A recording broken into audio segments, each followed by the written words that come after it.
வணக்கம் மகளே, நான் தான் Ashwin. Welcome back to my channel. நம்ம சேனல் அக்ரிகல்ச்சர் ரிலேட்டடான நிறைய நியூஸ் வந்து பார்த்துக்கிட்டு இருக்கோம். புதுசா நம்ம சேனலுக்கு யாராச்சும் வந்திருந்தீங்கன்னா மறக்காம நம்ம சேனலை ஃபாலோ பண்ணிக்கோங்க. இந்த வீடியோ பிடிச்சிருந்துச்சுன்னா மறக்காம உங்க ஃப்ரெண்ட்ஸுக்கு ஷேர் பண்ணுங்க.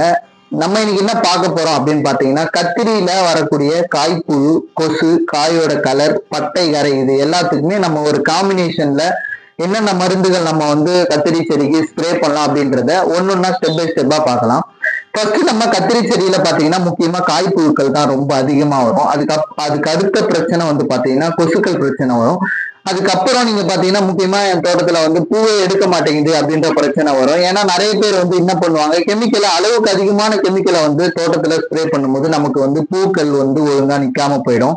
அது இல்லாம கத்திரி செடியில பூக்களும் எடுக்காம போயிடும். நான் இப்ப சொல்ற காம்பினேஷனை நீங்க கண்டினியூஸா யூஸ் பண்ணும்போது உங்களுக்கு வந்து இதுலயே புழுக்கான மருந்துகளும் சேர்ந்து வந்துடும், கொசுகளுக்கான மருந்துகளும் சேர்ந்து வந்துடும், காயோட